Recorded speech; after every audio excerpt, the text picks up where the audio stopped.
আচ্ছা, আপনার কি মানে রোদে বেরোলেই মুখটা লাল হয়ে যাচ্ছে? মানে রোদে বেরোচ্ছেন 5 মিনিটের মধ্যে মুখটা লাল এবং তার সাথে একটু জ্বালা করছে এবং একটু ইচিং হচ্ছে। এরকম যদি আপনার মনে হয় যে স্কিনের কন্ডিশনটা এরকম, তাহলে কিন্তু ভাবতে হবে যে আপনার স্কিনটা সেনসিটিভ। সেটা আপনার ড্রাইও হতে পারে, অয়েলিও হতে পারে। অয়েলি সেনসিটিভ বা ড্রাই সেনসিটিভ, কিন্তু মোদ্দা কথা স্কিনটা আপনার সেনসিটিভ। কিন্তু সেনসিটিভ স্কিন মানেই ঘাবড়ে যাবেন না বন্ধুরা, ভয় ভয় পাওয়ার কিচ্ছু নেই। সেনসিটিভিটি মানে হচ্ছে আপনার ব্যারিয়ারটা একদম খারাপ হয়ে গেছে, সেই জন্য সামান্য 5 মিনিট রোদের আলোটা আপনার ফেসের স্কিনটা নিতে পারলো না। সেজন্য কিন্তু আপনাকে কি করতে হবে, এমন একটা ফেস ওয়াশ মানে স্কিন পরিষ্কার করার এমন একটা জিনিস সেটা বাঁচতে হবে, যেটা আপনার ব্যারিয়ারটাও রিপেয়ার করবে খুব জেন্টলি, মানে খুব খুব সাবধানে ব্যারিয়ারটা রিপেয়ার করে এবং ডিপ পোর মানে পোর্সগুলো থেকে খুব জেন্টলি ময়লাটাকে পরিষ্কার করে পোর ক্লিন করবে। সেরকমই একটা কিন্তু ব্যারিয়ার রিপেয়ার করে এবং জেন্টলি ক্লিন করে এবং ন্যাচারালি, তার মধ্যে কোনো কেমিক্যালস নেই, ন্যাচারালি এরকম একটা আপনাদের সেন্সিটিভ স্কিনের জন্য কিন্তু আছে আমাদের সেন্সি কেয়ার, নামেই আছে সেন্সি কেয়ার, ঠিক আছে, অ্যালোনিম ফেস ওয়াশ। এইটা দিয়ে আপনারা কিন্তু সেন্সিটিভ স্কিনের কিন্তু প্রথমেই ফার্স্ট স্টেপটাই কি আমাদের মুখ ধোয়া।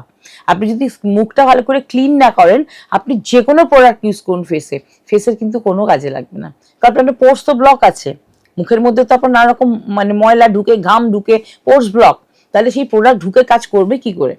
সেই জন্য এইরকম একটা যদি আপনারা সেন্সিটিভ স্কিনের অধিকারী হন, ড্রাই বা অয়েলি বা আপনার পিম্পল আছে, সবকিছু কিন্তু সেন্সিটিভ, এটা সেন্সিটিভ স্কিনের জন্য ভীষণ জরুরি, কারণ সেন্সিটিভ স্কিনটা পাতলা হয়ে যায় যে কোনো কারণে, আপনারা কিছু ইউজ করছেন সেই জন্য, এবার অনেক সময় অনেক রকম কেমিক্যাল ইউজে হয়, সূর্যের আলোতে হয়, নানা রকম খাদ্য এদিক ওদিক মানে আপনার খাবার উল্টোপাল্টা খেলেও হতে পারে, হরমোনাল ডিসব্যালেন্সে হয়, নানা রকম কারণে স্কিনের বেরিয়ার পাতলা হয়ে গিয়ে স্কিনটা খুব হালকা মানে খুব একদম এরকম হয়ে যায় যে রোদে বেরোলেই লাল হয়ে যাচ্ছে।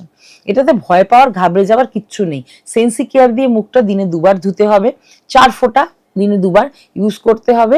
তারপর কিন্তু আপনি যে কোনো আপনার আমাদের যে রিগোরাসের যে আপনাদের সেন্সিটিভ স্কিনের বেসিল সিরাম আছে এগুলো ইউজ করতে পারেন, এগুলো আমি পরে বলবো। কিন্তু অ্যাট ফার্স্ট আপনাদের প্রথম কিন্তু হাত ধরতে হবে মুখটা ধোয়াবে কিভাবে, মুখটা পরিষ্কার হবে কিভাবে, দিট ইজ সেন্সি কেয়ার। যেটা আপনাদের জন্য শুধু ব্যাকটেরিয়াকে মারবে তা কিন্তু নয়, ব্যারিয়ার রিপেয়ার করবে উইদাউট ড্রাই করে, মুখটাকে ড্রাইও করবে না। ঠিক আছে, সুস্থ থাকবেন, ভালো থাকবেন। এবং এখনো বলছি যে আমাদের হোয়াটসঅ্যাপ নাম্বার আছে, যদি এরপরও স্কিনের এটা বুঝতে না পারেন যে আপনার স্কিনের রকমটা কি, স্কিনটা কি টাইপের, তাহলে কিন্তু আমার হোয়াটসঅ্যাপ নাম্বার আছে, মেসেজ করবেন, আমি আপনাকে বলে দেবো, গাইড করে দেবো। ঠিক আছে, ভালো থাকবেন। এবং rigorous.com আছে, ওখানেও প্রোডাক্ট সার্চ করতে পারেন, কোনো অসুবিধা নেই, আপনাদের কোনো অসুবিধা হলে আমি তো আছি। ভালো থাকুন।